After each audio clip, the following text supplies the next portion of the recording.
Good morning friend. আজ নতুন একদিনে নতুন এক ব্লগে তোমাদের সবাইকে জানাই স্বাগত। আশা করি তোমরা সকলে ভালো আছো।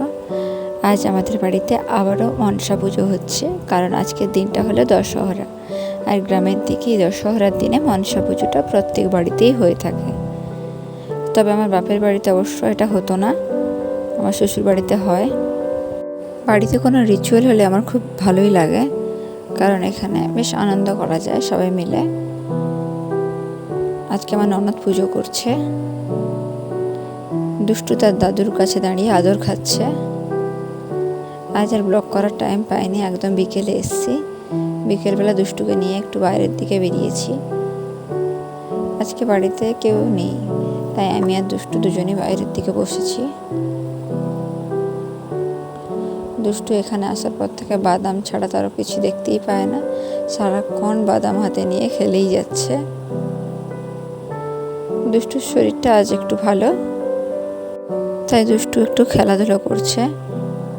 দুষ্টু এখানে খেলার জন্য আমাকেই পেয়েছে, কারণ ওর পিপিরা ওর কাউকেই আমি দেখতে পাচ্ছি না।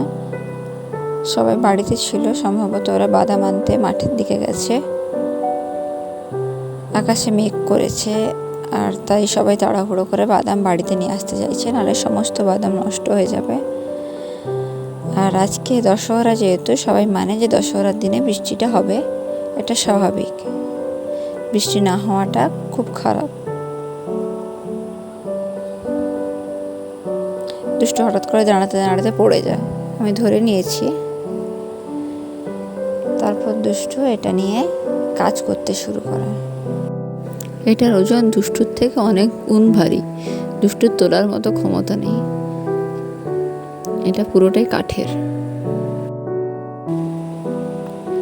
দুষ্টু চারদিকে শুধু দেখছে কোথায় কি শব্দ হচ্ছে। একটা গাড়ি আসছিল, দুষ্টু ওটার দিকে তাকিয়ে দাঁড়িয়েছিল।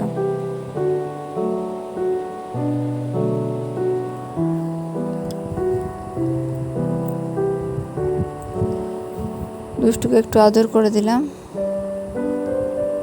দুষ্টু পেপারটা উঠিয়ে নিচে একটা পিঁপড়ে দেখতে পেয়েছিল, ওই পিঁপড়েটাকে ধরার চেষ্টা করছে।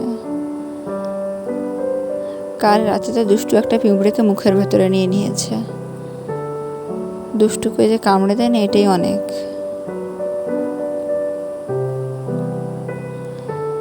দুষ্টু পালিয়ে যাচ্ছে, আমার কাছ থেকে পালিয়ে যাচ্ছে রাস্তার দিকে। এরপর দুষ্টুকে নিয়ে একটু ঘুরতে ঘুরতে সবেদা গাছের কাছে গেলাম।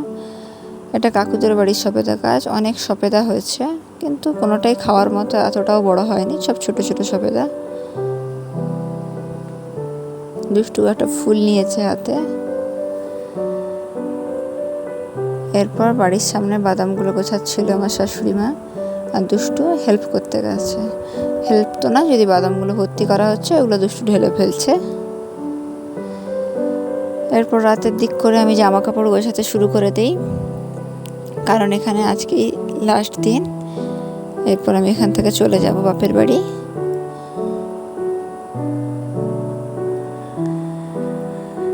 এখানে যদি কোনো জিনিস থেকেও যায় তাতেও কোনো সমস্যা নেই, দুষ্টুর কাকু আসবে কদিন পর, নিয়ে চলে যাবে ওগুলো।